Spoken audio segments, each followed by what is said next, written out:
네, 하나님 말씀 보겠습니다. 하나님 말씀은 사무엘하 3장 22절에서 30절까지의 말씀입니다. 예, 구약 성경 467면입니다. 사무엘하 3장 22절에서 30절까지의 말씀입니다. 네, 우리가 주님을 경외하는 마음으로 다 같이 일어서서 말씀을 함께 봉독하도록 하겠습니다. 같이 천천히 읽겠습니다. 다윗의 신복들과 요압이 적군을 치고 크게 노력한 물건을 가지고 돌아오니 아브넬은 이미 보냄을 받아 평안히 갔고 다윗과 함께 헤브론에 있지 아니한 때라. 요압 및 요압과 함께한 모든 군사가 돌아오매 어떤 사람이 요압에게 말하여 이르되 넬의 아들 아브넬이 왕에게 왔더니 왕이 보내매 그가 평안히 갔나이다 하니 요압이 왕에게 나아가 이르되 어찌 하심이니이까 아브넬이 왕에게 나아왔거늘 어찌하여 그를 보내 잘 가게 하셨나이까. 왕도 아시려니와 넬의 아들 아브넬이 온 것은 왕을 속임이라. 그가 왕이 출입하는 것을 알고 왕이 하시는 모든 것을 알려 함이니이다 하고 이에 요압이 다윗에게서 나와 전령들을 보내 아브넬을 쫓아가게 하였더니 시라 우물가에서 그를 데리고 돌아왔으나 다윗은 알지 못하였더라. 아브넬이 헤브론으로 돌아오매 요압이 더불어 조용히 말하는 듯이 그를 데리고 성문 안으로 들어가 거기서 배를 찔러 죽이니 이는 자기의 동생 아사엘의 피로 말미암음이더라. 그 후에 다윗이 듣고 이르되 넬의 아들 아브넬의 피에 대하여 나와 내 나라는 여호와 앞에 영원히 무죄하니 그 죄가 요압의 머리와 그의 아버지의 온 집으로 돌아갈지어다. 또 요압의 집에서 백탁병자나 납병 환자나 지팡이를 의지하는 자나 칼에 죽는 자나 양식이 떨어진 자가 끊어지지 아니할지로다 하니라. 요압과 그의 동생 아비새가 아브넬을 죽인 것은 그가 기브온 전쟁에서 자기 동생 아사엘을 죽인 까닭이었더라. 아멘. 우리 앉으시면서 은혜 많이 받으세요. 서로 말씀을 기대하며 격려합니다. 네. 여러분 삶이 참 평안하다 이렇게 생각하시는 분 계십니까? 많은 분들이 참 평안한 삶을 기대하지만 삶이 왜 이렇게 문제투성이인가라고 생각하시면서 삶의 여러 가지 문제로 인하여서 걱정과 또 염려를 하시는 분들이 참 많이 있을 것입니다. 오늘 본문에 등장하는 여러 인물들이 등장하고 있는데요. 특히 다윗을 중심으로 해서 그 주변 인물들은 각자의 삶의 문제들로 인해서 많이 힘겨워하고 있고 또 그 문제를 해결하기 위해서 나름대로 애쓰고 있는 그러한 삶을 살아가고 있는 것 같습니다. 오늘 본문에 등장하는 인물, 특히 아브넬이라고 하는 인물, 그다음에 요압이라고 하는 인물, 이 사람에 대해서 여러분들은 또 성경을 좀 잘 아시는 분들은 뭐 잘 알겠지만 그러지 못한 분들을 위해서 잠깐 좀 설명을 좀 드리면은요. 그 당시에 이스라엘이라고 하는 나라가 12지파인데요. 사울 왕이 죽은 상태였고요. 사울 왕이 죽은 상태에서 그 뒤에 이스라엘의 왕이 될 사람이 정해져 있었죠. 그게 바로 다윗이었습니다. 사무엘에 의하여 다윗이 기름 부음을 받아서 다음 이어갈 왕으로 그렇게 기름 부음을 받았음에도 불구하고 이스라엘의 온전한 왕으로 이때 당시에는 다윗이 서 있지 못하고 있었습니다. 단지 이스라엘 12지파 중에 다윗 지파가 유다 지파인데요.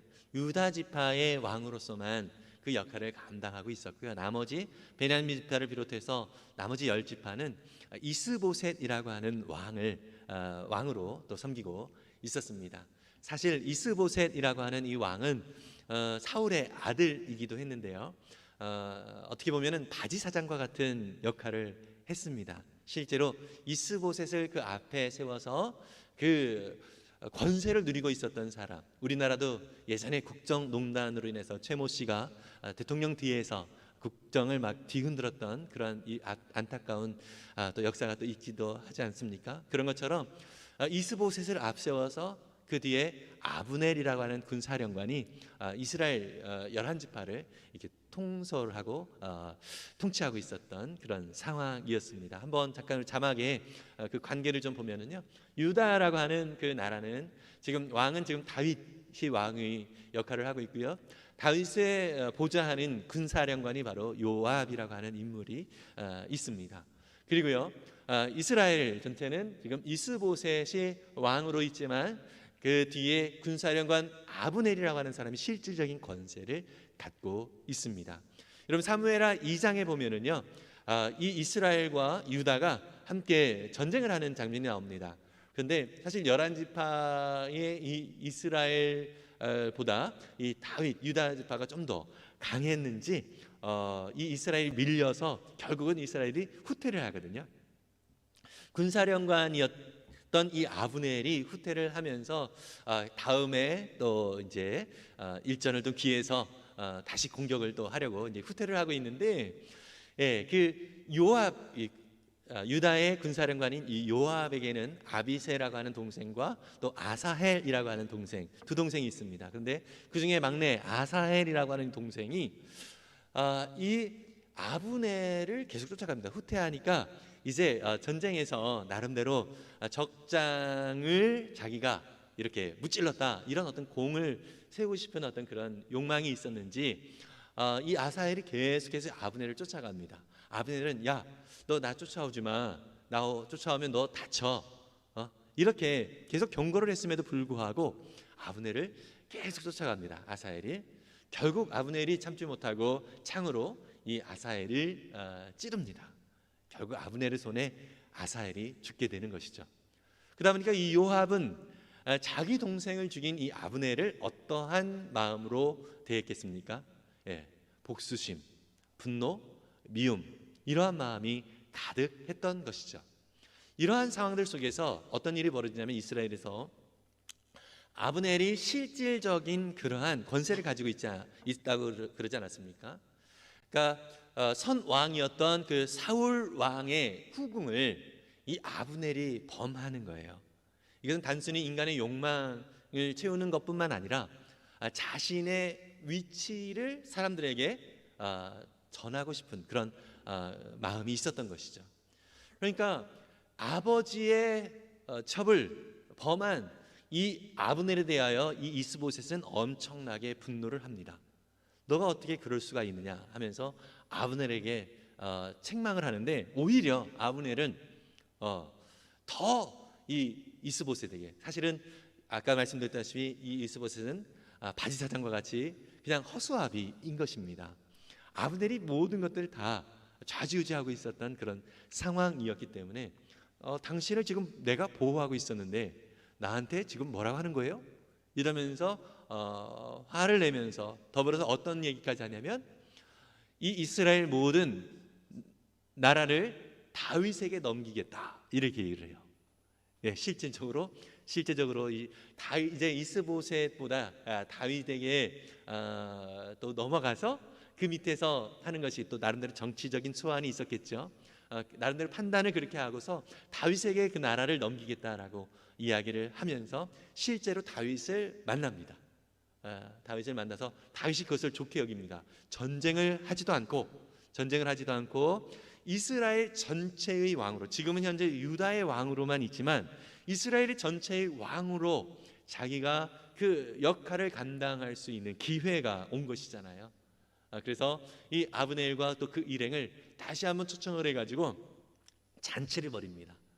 근데 이 다윗도요, 요압과 아브넬의 관계를 알고 있었던 거예요. 그러다 보니까 이 요압을, 그 아브넬을 초청한 그 잔치 자리가 있는 날에 이 요압을 전쟁터로 보냅니다. 전쟁터로 보내서 같이 마주치지 않게 그렇게 만드는 것이죠. 아브넬이 나름대로 잔치를 하고 일행과 더불어서 이렇게 돌아가는 그런 상황 속에서 막 돌아갔을 때에 이 요압이 전쟁에서 이제 돌아오는 거예요.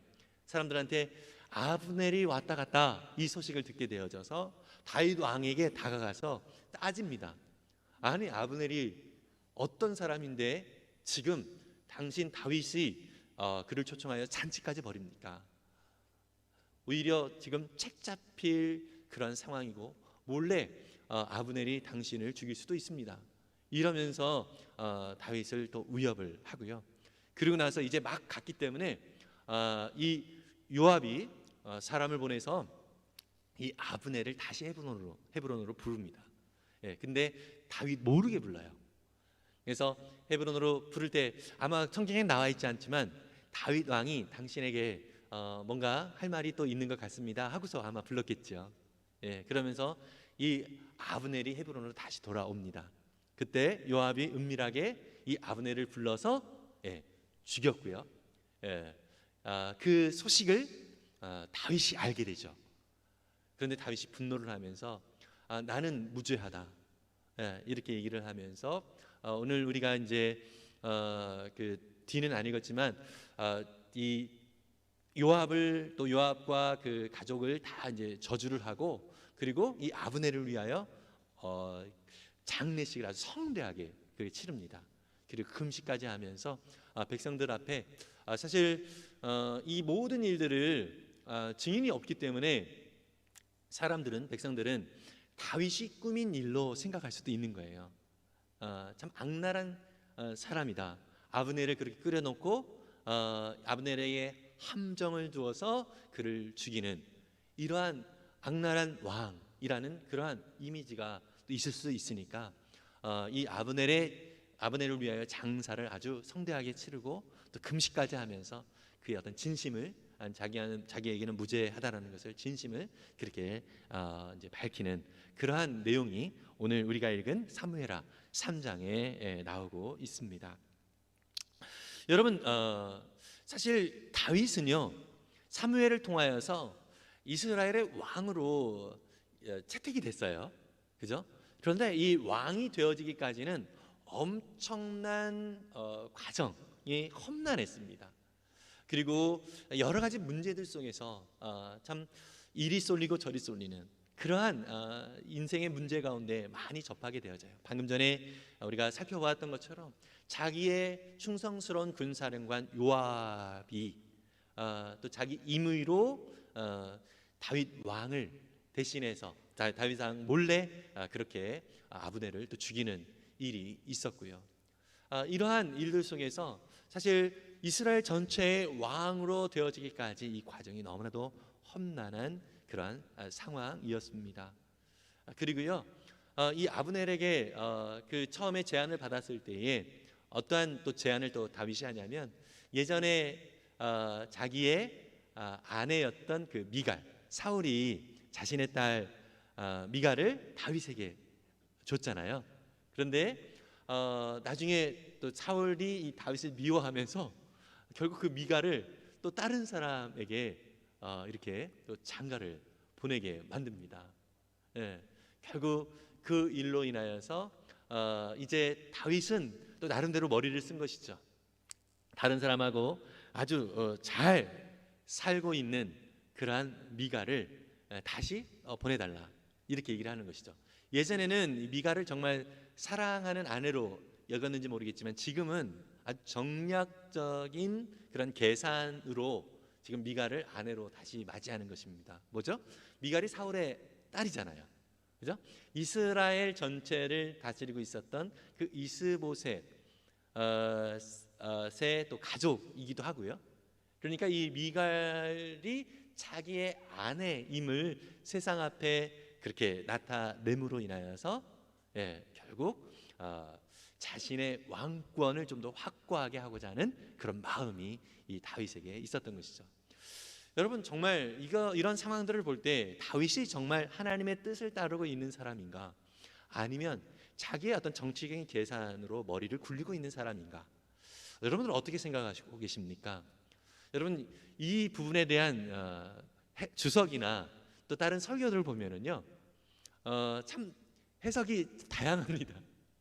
하나님께서 다윗을 이렇게 선하게 인도해 주셨다라고 말하는 사람이 있는 반면 저처럼 다윗이 이렇게 참 자기 머리를 쓰고 자기 살궁리를 하고 있는 그런 상황이지만 그럼에도 불구하고 하나님은 이 다윗을 끝까지 지키시고 약속하시는 그 약속을 지키시기 위해서 인도하시는 그러한 하나님의 손길에 또 이제 초점을 맞추는 경우도 있습니다. 저는 이 후자의 경우의 해석을 가지고 있습니다. 왜냐하면 사람들은 이 다윗이 정말 위대한 사람이니까 처음부터 그렇게 바라보고서 다윗의 그런 어떤 결점이나 이런 것들을 보지 않으려고 하는 경우들이 많이 있습니다. 그런데 저는 모르겠습니다. 제가 그래서 그런지 다윗의 결점이 자주 잘 보여요. 그러면서 나름대로 위로를 받는 거죠. 하나님, 다윗도 저렇게 위대하게 쓰심에도 불구하고 다윗은 이런 많은 약점들이 있는데 그래도 하나님 약속을 이루시기에 다윗을 그 이스라엘 왕으로 세우신 그 모습을 통해서 저의 인생도 그렇게 하나님께서 인도하실 줄 믿습니다. 저는 한없이 부족하고 또 여전히 걱정 많고 문제 가운데 있는 사람이지만 하나님께서 그 약속에 의지하여서 저를 끝까지 붙들고 계심을 믿습니다. 이런 믿음으로 저는 나아가고 있습니다. 여러분, 이 요압이 아브넬을 죽인 것은 어떤 대의적인 어떤 그런 정치적인 그런 일들도 아니고요. 그냥 개인적인 사사로운 그런 감정 때문에 그렇습니다. 오늘 우리가 읽은 본문 속에서도 그렇게 말하고 있죠. 사무엘하 3장 30절이죠. 요압과 그의 동생 아비새가 아브넬을 죽인 것은 아브넬이 그들의 동생 아사엘을 기브온 전투에서 죽였기 때문이다. 사사로운 감정 때문에 나라 전체가 흔들릴 만한 그러한 사건을 벌이고 있는 이 요압의 모습을 볼 수 있죠. 이 일로 인해서 다윗은 엄청난 또 문제가 또 생기게 되는 것이고요. 요압도 그렇고 참 이 나라가 여러 가지 어디로 갈지 모르는 그러한 풍전등화와 같은 그러한 상황 가운데 처하게 되는 것이죠.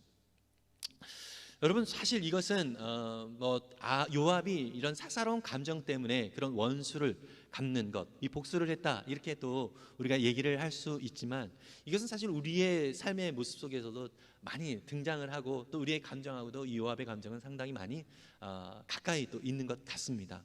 여러분, 혹시 이렇게 원수 복수하고 싶은 사람 있으십니까?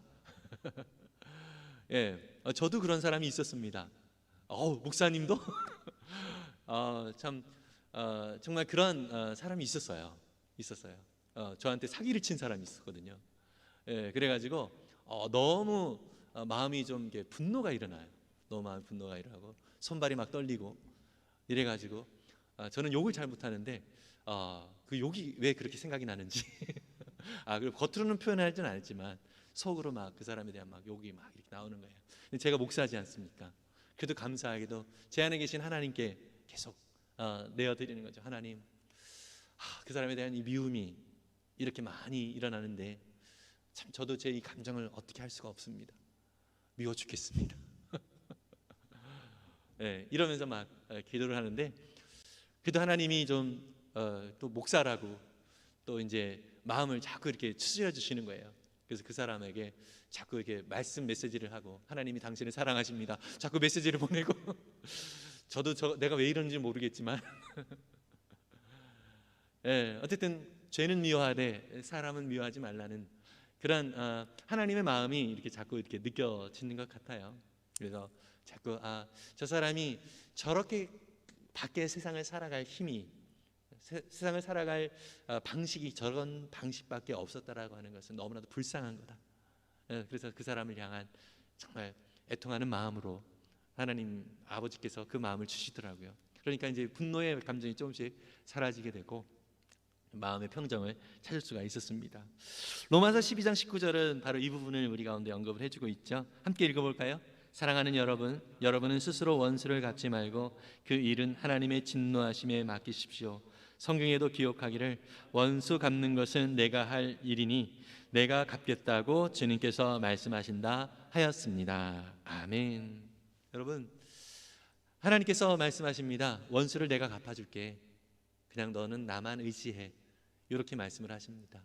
혹시 우리 가운데도 이 복수심 가운데 참 많이 힘겹고 또 우리의 인생을 또 소비하게 만드는 그런 대상이 있다면 이 말씀을 의지하여서 좀 하나님께 모든 것들을 내어 맡기고 하나님께서 원수 갚아주신다고 하셨으니까 여러분, 우리는 그 하나님을 의지하여서 우리의 모든 마음을 하나님 앞에 내어드리고 복수심 때문에 그 미움 때문에 우리의 인생을 허비하는 그러한 우리의 인생이 되어지지 않기를 바랍니다.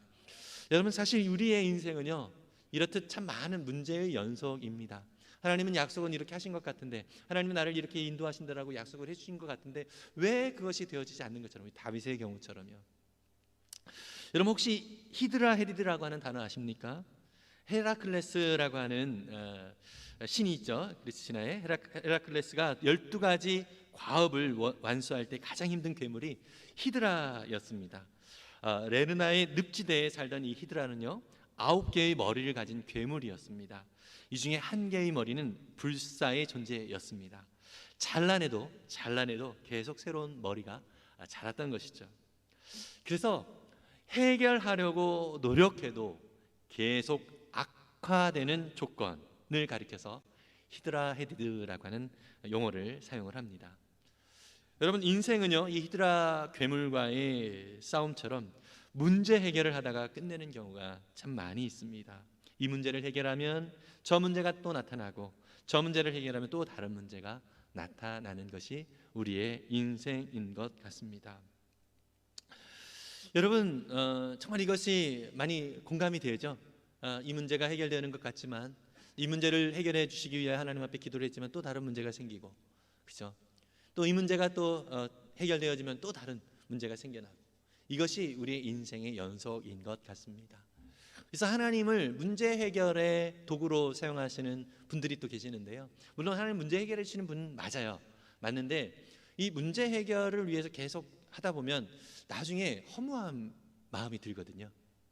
이 문제를 해결하기 위해 많이 애를 썼는데 또 다른 문제가 생겨나고, 이런 것이죠. 심지어 모든 문제를 다 해결했어요. 원하는 것을 다 이루었어요. 그럼에도 불구하고 인생은 참 많은 허무함으로 채워진다라고 하는 그런 이야기를 우리 전도서의 기자는 이렇게 얘기를 하고 있습니다. 전도서 2장 10절과 11절인데요. 함께 읽어볼까요? 원하던 것을 나는 다 얻었다. 누리고 싶은 낙은 무엇이든지 삼가지 않았다. 나는 하는 일마다 다 자랑스러웠다. 이것은 내가 수고하여 얻은 나의 몫인 셈이었다. 그러나 내 손으로 성취한 모든 일과 이루려고 애쓴 나의 수고를 돌이켜보니 참으로 세상 모든 것이 헛되고 바람을 잡으려는 것과 같고 아무런 보람도 없는 것이었다. 다행히도 이 전도서의 기자는 원하던 것을 다 얻었다라고 얘기를 하고 있습니다. 그리고 누리고 싶은 낙을 다 누렸어요. 그리고 자기가 하는 일마다 만족스러웠대요. 자랑스러웠어요. 여러분 이런 인생을 사는 것 정말 대단한 인생이잖아요. 그죠? 우리는 또 그런 인생도 살고 싶은 마음이 사실 있기도 합니다. 그러면서 내가 수고하여 얻은 몫이 이것이었구나 라고 생각을 하면서 스스로 뿌듯하게 생각을 하는 것이죠. 그런데 결론이 무엇이죠? 내 손으로 성취한 모든 일과 이루려고 애쓴 나의 수고를 돌이켜보니 참으로 세상 모든 것이 헛되고 바람을 잡으려는 것과 같다. 아무런 보람도 없는 것 같다.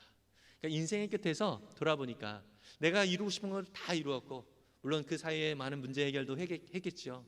그런데 그런 것도 다 이루었음에도 불구하고 만족스럽다. 그래서 죽음 앞에서 참 인생이 헛되네, 이렇게 생각이 든다는 것이죠. 왜 그런 생각이 들까요? 이 세상에 죄가 있기 때문에 그렇습니다. 죄는 우리를 만족스럽게 하지 못하는 것이죠. 삶의 굴레에서 끊임없이 맴돌게 만드는 거예요. 심지어 우리가 이루고 싶은 것을 다 이루었다 하더라도 죄는 우리를 만족스럽게 하지 못합니다. 죄가 무엇이죠?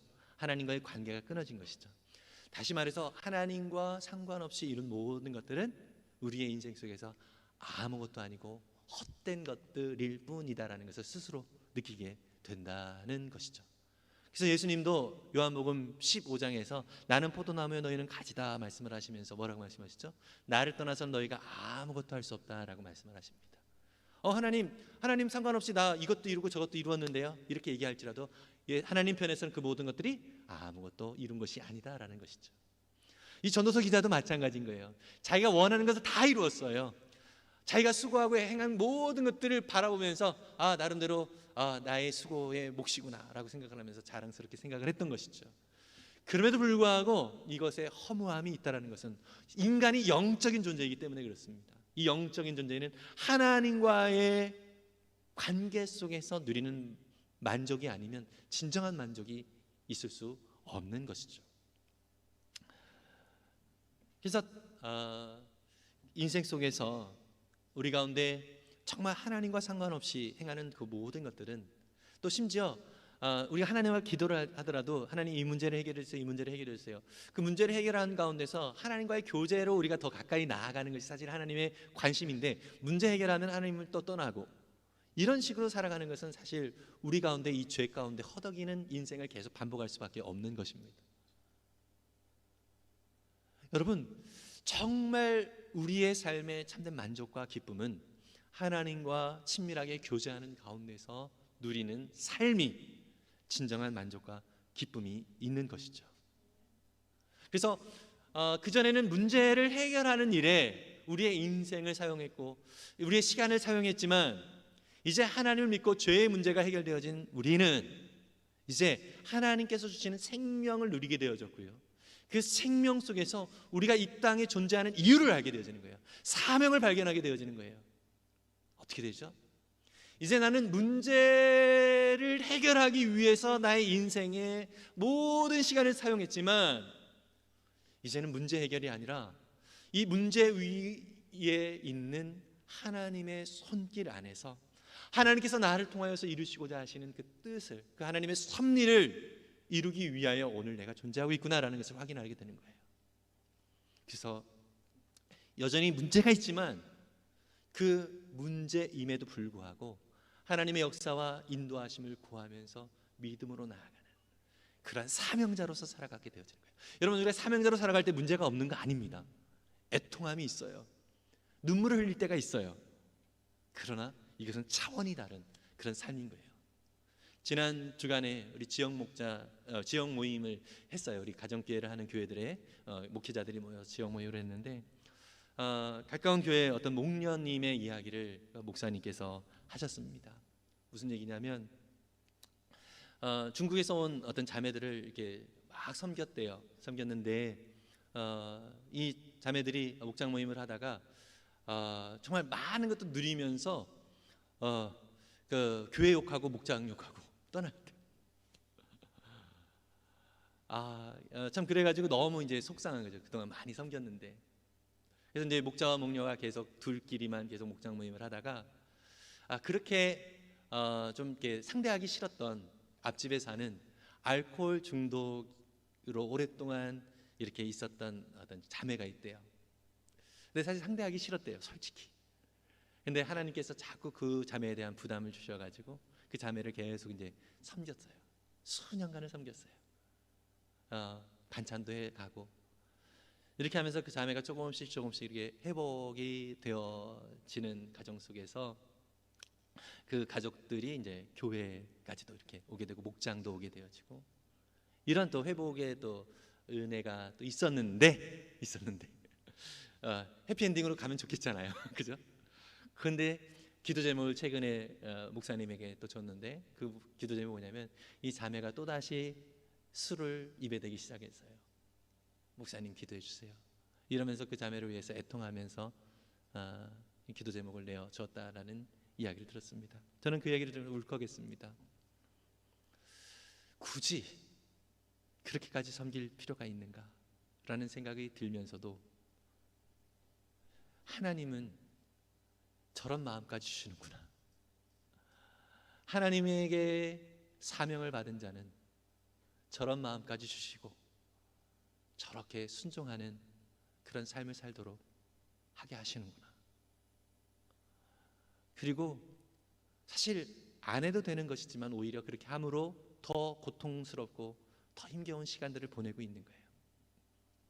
그런데 불구하고 그 자매를 위하여 끊임없이 기도하는 이러한 삶이, 저는 정말 하나님께서 이 자매, 이 목련님의 그 삶을 정말 아름다운 제물로 받으시지 않았는가, 이런 생각이 좀 듭니다. 그리고 정말 그러한 한 영혼을 품고 기도하고 섬기는 그 과정 속에서 주신 그 하나님의 그 마음, 그 하나님의 마음을 깨닫고 또 하나님의 그 은혜를 더욱더 사모하는 마음으로 나아가는 이 자체가 이 목련님에게는 너무나도 큰 복이구나, 이런 생각을 하게 됐습니다. 그리고 나중에 주님이 다시 오시는 그날에 주님께서 약속하신 바가 있습니다. 그 약속하신 그 말씀에 정말 믿음으로 아멘으로 화답하면서 정말 즐거워하고 기뻐할 대상이 바로 이분이구나 라는 생각을 하게 됐습니다. 요한계시록 21장 3절에서 4절인데요, 함께 읽어볼까요? 그때 나는 보좌에서 큰 음성이 울려 나오는 것을 들었습니다. 보아라, 하나님의 집이 사람들 가운데 있다. 하나님이 그들과 함께 계실 것이요 그들은 하나님의 백성이 될 것이다. 하나님이 친히 그들과 함께 계시고 그들의 눈에서 모든 눈물을 닦아주실 것이니 다시는 죽음이 없고 슬픔도 울부짖음도 고통도 없을 것이다. 이전 것들이 다 사라져 버렸기 때문이다. 아멘. 여러분, 우리 주님께서 그 눈에서 모든 눈물을 닦아주신다라고 말씀하고 있고요, 또 모든 슬픔을 다 사라지게 해주실 거라고 약속해 주십니다. 주님이 오시는 그날에 주님께서 허락하신 놀라운 은혜와 복을 우리 요한계시록 마지막에 이렇게 선언을 하고 있습니다. 저와 여러분들이 정말 우리의 흘린 모든 눈물을 닦아주시는 그 주님 때문에 함께 감격하며 기뻐했으면 좋겠습니다. 주님 만나는 그날에 내가 너 눈물 닦아줄게, 근데 눈물 흘릴 눈물이 없었으면 참 민망할 것 같습니다. 여러분, 정말 하나님께서 우리 가운데 주신 그런 상황들, 사실 우리 속에는 이런 생각이 있을 수 있어요. 하나님, 요것만 채워지면, 또 이 문제만 해결되어지면 주님 섬길게요, 이렇게 또 생각하시는 분들이 있을 수 있겠습니다. 그러나 여러분, 하나님께서 주신 그 사명을 우리가 초점을 맞춰서 나아가면은요, 하나님은 어떤 은혜를 주시냐면 이것은 더 이상 문제가 아니었네, 이러한 은혜를 우리 가운데 주십니다. 그런 경험이 우리 속에 참 많이 생겨나면 참 좋겠습니다. 그래서 우리가 바울의 고백과 같이 정말 나의 나 된 것은 주님의 은혜입니다 라고 하는 이 믿음의 고백이 정말 저와 여러분들의 진한 고백이 되었으면 좋겠습니다. 정말 하나님께서 주신 모든 순간, 때로는 고통과 아픔이 있다 할지라도 그 가운데서 정말 주님의 마음으로 살아갈 수 있는, 그 사명을 따라 살아갈 수 있는 이 삶이 내게는 너무나도 큰 은혜입니다. 바울은 전도를 하면서 매를 맞았음에도 불구하고, 또 감옥에 갔음에도 불구하고 자신의 인생을 돌아보면서 뭐라고 얘기했다고요? 모든 것이 주님의 은혜입니다, 이렇게 고백을 했어요. 여러분, 우리의 모든 삶이 바로 그러한 고백 가운데 풍성해질 수 있기를 간절히 바랍니다. 여러분, 다윗 역시요, 말씀드렸던 것처럼 인간적인 욕심을 따라 살아갔던 그런 사람입니다. 우리도 마찬가지죠. 저도 저의 참 미워하는 사람들이 또 생기는 그런 상황들도 있고요, 또 저에게도 여러 가지 문제들이 왜 없겠습니까? 있습니다. 다윗도 좀 하나님이 그를 기름 부어서 왕으로 세웠음에도 불구하고 순탄하지가 않아요. 계속 문제가 있고요, 관계 속에서 문제들을 계속 직면을 하게 되어지는 거예요. 그런데요, 중요한 것은 하나님께서 약속하신 바를 반드시 이루어 가시는 분입니다. 다윗이 괜찮은 사람이라서가 아니에요. 다윗이 더 하나님 앞에 잘 순종하는 사람이었기 때문에가 아니에요. 그냥 하나님이 약속해 주셨기 때문에 그 약속을 이루시는 하나님이 행하시는 것입니다. 역대상 17장 7절에서 14절은 바로 이 부분을 말씀해 주고 있거든요. 나단 선지자를 통해서 다윗 왕에 대하여 하나님께서 다윗을 통하여서 또 그 후손을 통하여서 이루실 일들에 대한 약속을 해주시는 장면이에요. 약속. 그 약속이 어떻게 되어지냐면, 좀 길어서 제가 읽겠습니다. 그러므로 이제 너는 내 종 다윗에게 전하라. 나 만군의 주가 말한다. 양떼를 따라다니는 너를 목장에서 데려다가 내 백성 이스라엘 통치라고 삼은 것은 바로 나다.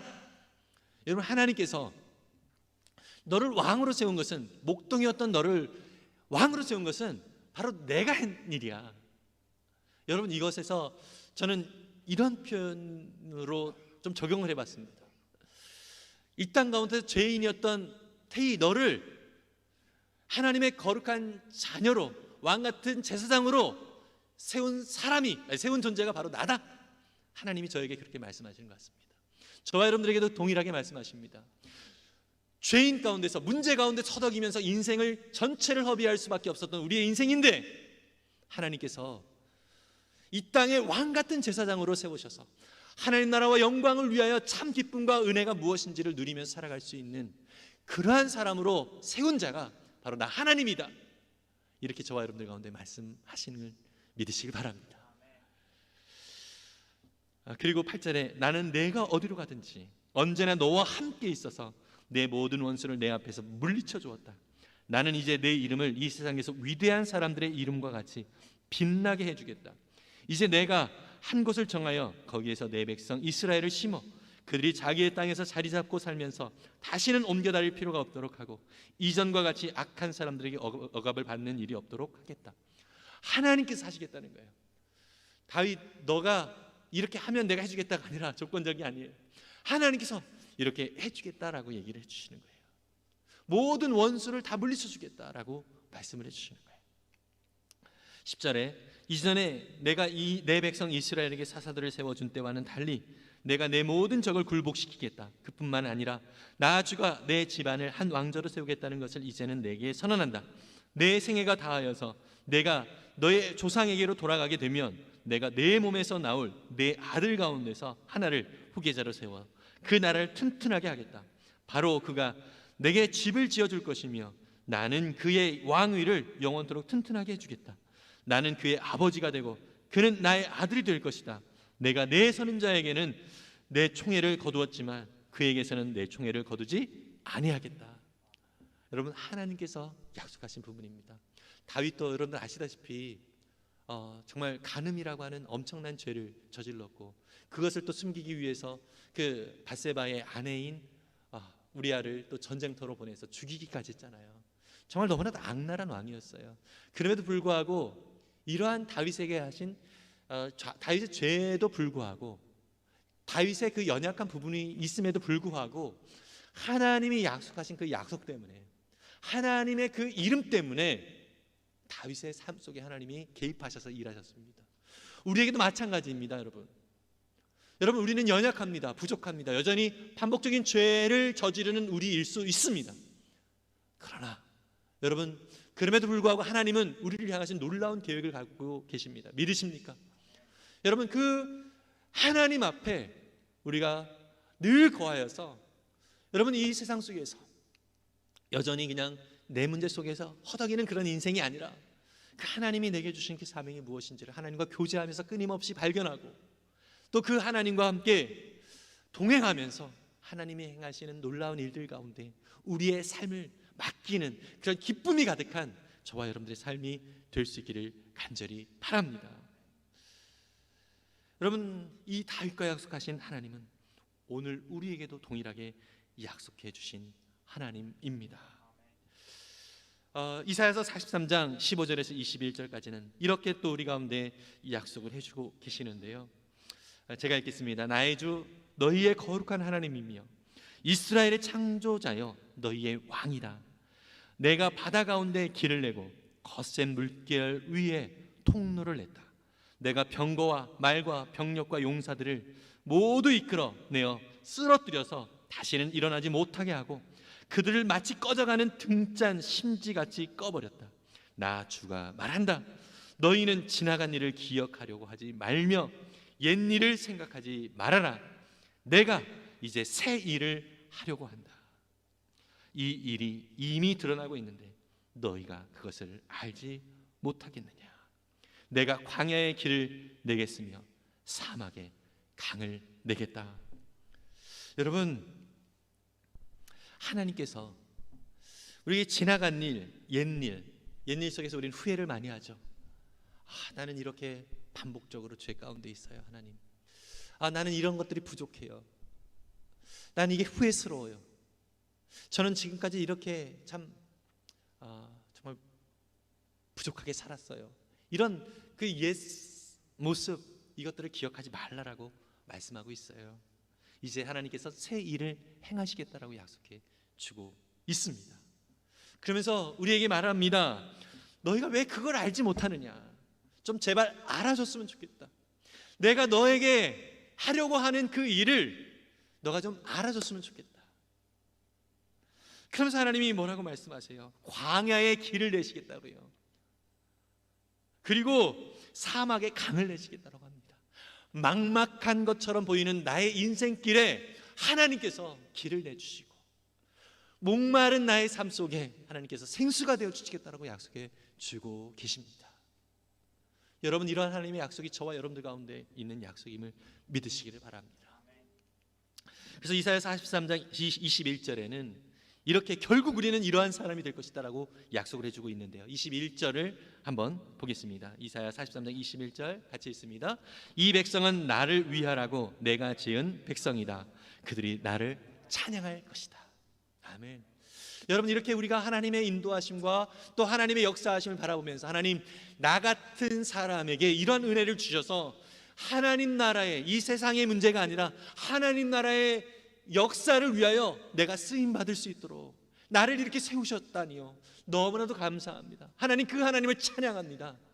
이렇게 우리가 그 하나님을 찬양하는 자로 하나님이 세워주실 것이라고 약속해주고 계십니다.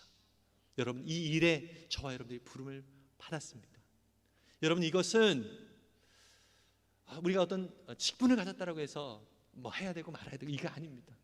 우리 각자에게 하나님께서 약속을 해주신 것입니다. 어떠한 상황 가운데 있든지 우리는 그러한 인생으로 부름을 받았다는 사실을 기억하길 바랍니다.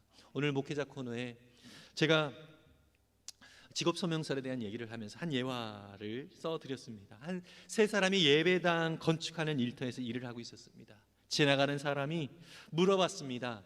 한 사람에게 먼저, 한 첫째 사람에게 얘기를 해서 무슨 일을 하고 있습니까? 물어보니까 보면 모르겠어요, 지금 돌을 깎고 있어요 라고 그 사람이 대답했어요. 두 번째 사람에게 물어봤습니다. 무슨 일을 하다니요? 지금 돈을 벌고 있어요 라고 얘기를 했어요. 근데 세 번째 사람한테 얘기를 했어요. 그 사람은 뭐라고 얘기합니까? 네, 저는 지금 하나님의 집을 짓고 있습니다. 같은 장소에서 같은 일을 하고 있는 사람들입니다. 여러분, 저와 여러분들은 하나님께서 보내신 자리에서 하나님께서 하라고 하시는 일을 하고 있는 자들입니다. 믿으십니까?